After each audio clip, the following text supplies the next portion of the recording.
Hello नमस्कार दोस्तों, मैं मूलचंद प्रजापति पुनः आपके बीच में हाजिर हो चुका हूं। राजस्थान के कुछ सामान्य परिचय के साथ में कुछ महत्वपूर्ण फैक्ट जो आपके 10+2 एग्जाम के लिए बेहद महत्वपूर्ण साबित हो सकते हैं, या फिर आप किसी भी राजस्थान की अन्य किसी भी भर्ती में आप बैठे हैं तो आपके लिए बहुत ज़्यादा महत्वपूर्ण ये फैक्ट साबित हो सकते हैं। तो आप सभी लगातार मेरे साथ बने रहें और चैनल को अभी तक आपने अगर सब्सक्राइब नहीं किया तो चैनल को पहले आप सब्सक्राइब कर लो। साथियों, सेशन को लाइक ज़रूर करना है, लाइक कर देना सेशन को, और शेयर तो आपको करना ही है। क्या हो गया ये? हाँ बिल्कुल, जिन्होंने भी अभी तक क्या नहीं किया है, चलो आ जाओ, अब सही रहेगा ना। आ जाओ, क्या करना है, लाइक करना है और चैनल को सब्सक्राइब करना है। आ जाओ, पहला बहुत ही सामान्य से फैक्ट है। आप यहाँ ऊपर वाले फैक्टों पर ना जाएं क्योंकि ऊपर बहुत सामान्य फैक्ट है, आगे बहुत सारी महत्वपूर्ण बिंदु इसमें शामिल है।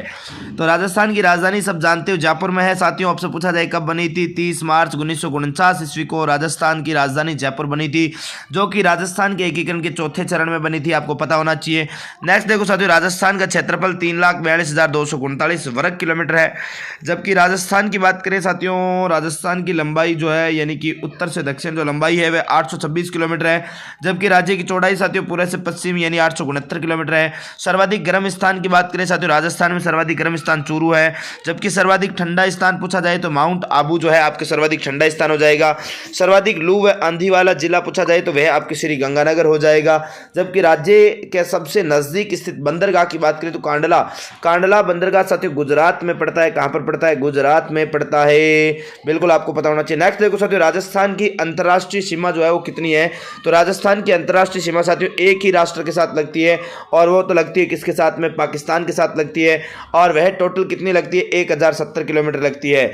साथियों, राजस्थान की अंतर्राज्यीय सीमा की बात करें, अंतर्राज्यीय सीमा कितनी लगती है? यानी टोटल 4850 लगती है साथियों, 4850 किलोमीटर लगती है। इसमें साथियों 1070 और जोड़ दिया जाए तो कितनी हो जाएगी बताओ?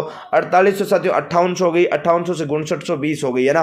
टोटल अगर बात करें कि राजस्थान की राज्य की जो आपके जो टोटल जो सीमा है चारों ओर से, तो 5920 किलोमीटर हो जाएगा।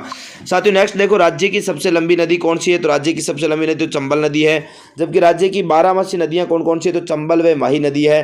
पूर्णतः राजस्थान में बहने वाली सबसे लंबी नदी तो बनास नदी है। जबकि राज्य की सबसे ऊंची पर्वत चोटी गुरु शिखर है, 1722 मीटर है, आप जानते होंगे। जबकि पूछा जाए साथियों राज्य की प्राचीनतम पर्वतमाला कौन सी है? तो अरावली पर्वतमाला है, जो कि एक वलित पर्वतमाला है। कैसी पर्वतमाला है? वलित पर्वतमाला है, बिल्कुल आपको पता होना चाहिए, वलित पर्वतमाला है, बिल्कुल। नेक्स्ट देखो साथियों कि राज्य की यानी सबसे ज्यादा नदियों वाला संभाग कौन सा है? तो वह कोटा संभाग हो जाएगा। कौन सा संभाग हो जाएगा साथियों? कोटा संभाग जो आपकी सर्वाधिक नदियों वाला संभाग हो जाएगा, बिल्कुल आपका कोटा हो जाएगा। नेक्स्ट देखो साथियों, नेक्स्ट है आपके बीच में कर्क रेखा जो है, कर्क रेखा को 2 बार पार करने वाली नदी कौन सी है? तो वह माही नदी है। कौन सी नदी हो जाएगी? माही नदी। और माही नदी साथियों उल्टे यू आकार में बहने वाली नदी जो है राजस्थान में, उल्टे यू आकार में आपकी कौन सी हो जाएगी? माही नदी हो जाएगी। साथियों दक्षिण राजस्थान की स्वर्ण रेखा भी माही नदी को कहा जाता है। जबकि राजस्थान की दूसरी सबसे बड़ी खारे पानी की झील कौन सी हो जाएगी? तो वह सांभर झील हो जाएगी। कौन सी हो जाएगी? सांभर झील। साथियों राजस्थान की राज्य की सबसे ऊंची झील कौन सी हो जाएगी? नक्की झील, माउंट आबू हो जाएगी। साथियों इस माउंट आबू को कहा जाता है कि देवताओं ने अपने नाखूनों से बनाया था, ऐसी मान्यता है। राजस्थान की मरुगंगा व जीवन रेखा साथियों इंदिरा गांधी नहर को कहा जाता है, इंदिरा गांधी नहर को कहा जाता है, बिल्कुल। राजस्थान में साथियों सर्वाधिक वन क्षेत्र वाला जिला उदयपुर को कहा जाता है। राज्य में न्यूनतम वन क्षेत्र वाला जिला चूरू जिले को कहा जाता है। विश्व का एकमात्र वृक्ष मेला खेजड़ली जोधपुर में लगता है, बिल्कुल आपको ध्यान रखना है। खेजड़ली जोधपुर में साथियों वृक्ष मेला जो लगता है वो भाद्रपद शुक्ल पक्ष की 10वीं को लगता है। कब लगता है? भाद्रपद की शुक्ल पक्ष की 10वीं को लगता है। इसी दिन तेजा दशमी भी होती है, और इस दिन विश्व का एकमात्र मेला साथियों अमृता देवी विश्नोई के बलिदान के स्मृति के दिवस में आपको यहाँ पर क्या लगता है? मेला लगता है। साथियों राजस्थान में राष्ट्रीय उद्यान कितने हैं? तो राजस्थान में राष्ट्रीय उद्यान 3 है। राजस्थान में टाइगर रिजर्व कितने हैं? तो वह भी 3 है। राजस्थान का पहला राष्ट्रीय उद्यान रणथंभौर राष्ट्रीय उद्यान है, यह बात आपको ध्यान में रखनी है। जबकि राजस्थान का राज्य नृत्य तो घूमर नृत्य को कहा जाता है। राजस्थान का राज्य गीत केसरिया बालम आवोनी पधारो गोरी रे देश, सुनाई गया। इस गीत को आपके सर्वाधिक बार अल्लाह जिलाबाई ने गाया था, और अल्लाह जिलाबाई को 1982 में आपके क्या दिया गया था? पद्मश्री अवार्ड दिया गया था। अल्लाह जिलाबाई को 2003 में आपके क्या डाक टिकट जारी किया गया था, यह बात आपको ध्यान में रखनी है। राजस्थान का राज्य पुष्प रोहिड़ा है साथियों, और राजस्थान का राज्य वृक्ष खेजड़ी वृक्ष को कहा जाता है, और खेजड़ी वृक्ष के फल को सांगरी खोका कहा जाता है। साथियों राजस्थान का राज्य पक्षी गोडावण को कहा जाता है, ये बात भी आपको ध्यान में रखनी है। साथियों नेक्स्ट है, राजस्थान का राज्य पशु चिंकारा को कहा जाता है। साथियों चिंकारा वन्य जीव श्रेणी में है। कौन सी श्रेणी? वन्य जीव श्रेणी में है। जबकि आपके साथियों घरेलू श्रेणी में आपके किसको कहा जाता है? तो ये ऊंट को कहा जाता है। राजस्थान का राज्य खेल साथियों बास्केटबॉल बॉल को कहा जाता है, कौन से बॉल को बास्केटबॉल को कहा जाता है। कभी हॉकी और क्रिकेट के लफड़े में मत फंस जाता है, यहाँ नहीं, यहाँ तो कौन सा होगा, बास्केटबॉल होगा। साथियों रेगिस्तान का कल्प वृक्ष तो खेजड़ी वृक्ष को कहा जाता है, खेजड़ी वृक्ष को समी के नाम से भी जाना जाता है, और राजस्थान में तो इसे जांटी भी कहा जाता है। साथियों इसे ही आपके प्रेस जोसेफ सिनेरेरी आप नाम सुना होगा ना, बिल्कुल, तो वह भी आपके इसी को कहा जाता है। और इस खेजड़ी वृक्ष की बात करें तो इसको साथियों लील आपको पता होगा विजयदशमी के दिन आपकी सर्वाधिक इसकी क्या की जाती है, पूजा की जाती है। ये रहा साथियों नेक्स्ट है, राजस्थान की औद्योगिक नगरी किसे कहा जाता है, तो औद्योगिक नगरी साथियों कोटा को कहा जाता है। 100 द्वीपों का शहर तो बांसवाड़ा को कहा जाता है। राजस्थान का हरदे तो अजमेर को कहा जाता है। राजस्थान का शिमला तो माउंट आबू को कहा जाता है। और साथियों राजस्थान का नागपुर तो झालावाड़ को कहा जाता है, जबकि सिटी ऑफ वेल्स अर्थात घंटियों का शहर साथियों आपके किसे झालरा पाटन को कहा जाता है। और राजस्थान का गौरव साथियों आपसे पूछा जाए तो चित्तौड़गढ़ को कहा जाता है। बिल्कुल साथियों राजस्थान में पूर्वे का पेरिस जयपुर को कहा जाता है। राजस्थान में पूर्वे का पेरिस तो जयपुर को कहा जाता है, जबकि साथियों राजस्थान की बात करें तो इस राजस्थान का स्कॉटलैंड किसे कहा जाता है, तो वह अलवर को कहा जाता है, अलवर को कहा जाता है। भारतीय मूर्तिकला का विश्वकोश तो विजय स्तंभ को कहा जाता है। इस विजय स्तंभ का निर्माण साथियों 1440 से लेकर 48 के मध्य में महाराणा कुंभा ने करवाया था। यही साथियों भारतीय राजस्थान पुलिस की बात करें, राजस्थान वन विभाग की बात करें, माध्यमिक शिक्षा बोर्ड की बात करें, अंबुजा सीमेंट की बात करें तो उनका बना हुआ प्रतीक चिन्ह है। बिल्कुल आप अच्छे से जानते होंगे विजय स्तंभ तो साथियों कहां पर बना हुआ है, चित्तौड़गढ़ में। गढ़ तो चित्तौड़गढ़ बाकी सब गढ़ैया। राजस्थान का अन्नागार किसे कहा जाता है, तो गंगानगर को कहा जाता है। तो खंभों का नगर तो रणकपुर पाली को कहा जाता है, क्योंकि साथियों रणकपुर पाली में आपको क्या बना हुआ है, जैन मंदिर बना हुआ है। और इस रणकपुर जैन मंदिर की बात करें तो 1444 खंभों के ऊपर बना हुआ जैन मंदिर है। साथियों धरणक शाह ने 1439 में इसका निर्माण करवाया, जो कि कुंभा का मंत्री था। यहीं पर रणकपुर प्रशस्ति लगी हुई है, और ये वही रणकपुर प्रशस्ति जो काल भोज व बप्पा राहुल को दोनों को अलग अलग व्यक्ति मानती है। आ जाओ साथियों नेक्स्ट है आपके सामने, मेवाड़ का मैराथन किस युद्ध को कहा जाता है, तो दिवेर युद्ध को कहा जाता है। तो दिवेर युद्ध तो 1582 को लड़ा गया था। महाराणा अमर सिंह यानी कि अमर सिंह व आपके अकबर की सेना के मध्य युद्ध हुआ था, लेकिन साथियों महाराणा प्रताप के काल में ही ये युद्ध लड़ा गया था।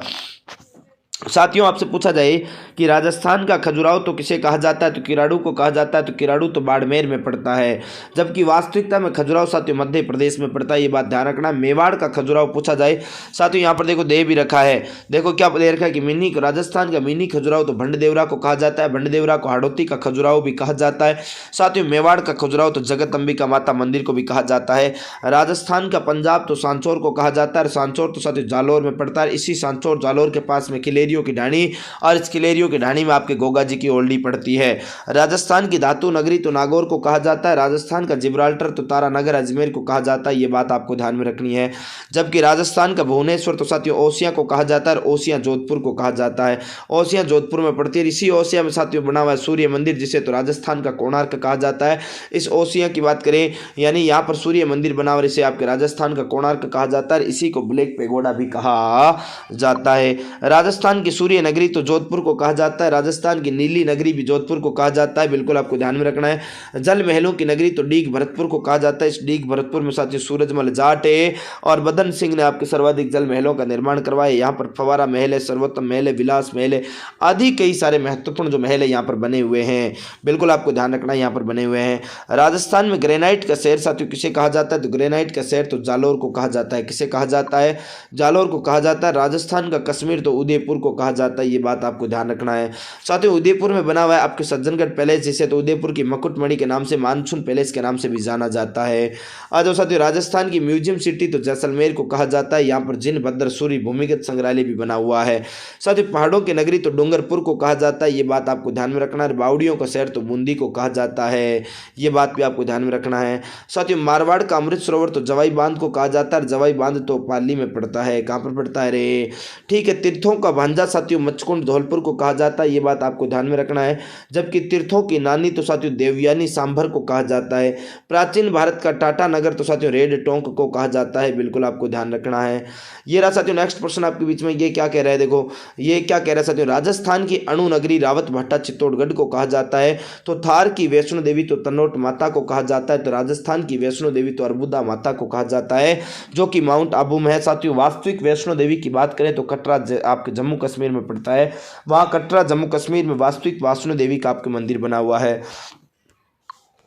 साथियों नवाबों का शहर टोंक को कहा जाता है, वैसे नवाबों की नगरी साथियों लखनऊ को कहा जाता है। किसे कहा जाता है साथियों? नवाबों की नगरी तो लखनऊ को कहा जाता है, ये बात भी आपको ध्यान में रखना है। आदिवासियों का कुंभ तो बेणेश्वर को कहा जाता है। बेणेश्वर धाम साथियों नवाटापुरा गांव में पड़ता है। नवाटापुरा गांव डूंगरपुर में पड़ता है। सोम माही जाखम नदियों के त्रिवेणी संगम पर हर माघ पूर्णिमा को मेला लगता है।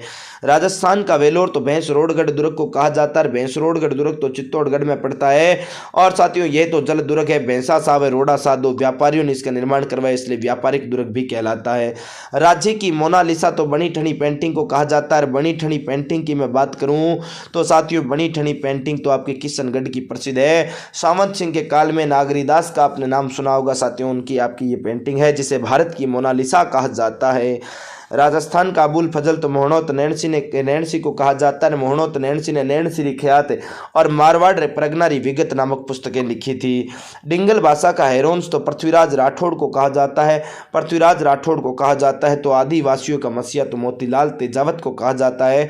तो राज्य की मरु कोकिला तो अल्लाह जिलाबाई को कहा जाता है। अभी अभी मैंने बताया था आपको कि केसरिया बालम गीत को सर्वाधिक बार गाने वाली अल्लाह जिलाबाई थी, जो मांड गायन शैली की गायक कलाकार है और बीकानेर की मांड गायिका है अल्लाह जिलाबाई, जिनको 1982 ईस्वी में आपके पद्म श्री अवार्ड मिला और जिनके ऊपर 2003 में साथियों 5 रुपए का डाक टिकट जारी हुआ। ऐसी है अल्लाह जिलाबाई। साथियों राजस्थान का थर्मोपोली तो हल्दी घाटी युद्ध को कहा जाता है। हल्दी घाटी युद्ध अकबर की तरफ से मानसिंह प्रथम है वे आपकी महाराणा प्रताप के मध्य 18 जून सन 1976 को हुआ था, 1576 को हुआ था। और इसी हल्दी घाटी युद्ध को गोचा मास्टर जो गोपीनाथ शर्मा है आपके, वे आपके गोपीनाथ शर्मा किस नाम से किस तारीख से बताता है तो 21 जून सन 1576 को बताता है। और यह एक निर्णायक युद्ध रहा था, ये बात तो आप जानते होंगे। साथियों नेक्स्ट देखो यहाँ पर वागड़ का गांधी तो भोगीलाल पांड्या को कहा जाता है। तो राजस्थान का गांधी तो गोकुल भाई भट्ट को कहा जाता है। तो साथियों चिड़ावा का गांधी आपके मास्टर प्यारे लाल गुप्ता को कहा जाता है। तो साथियों राजस्थान का गांधी बताया। राजपुताने का कर्ण तो साथियों राय सिंह को कहा जाता है। बिल्कुल राजस्थान राजपुताने का कर्ण तो राय सिंह को कहा जाता है। तो कलयुग का कर्ण लूणकर्ण को कहा जाता है। आधुनिक राजस्थान के निर्माता तो मोहनलाल सुखाड़िया को कहा जाता है।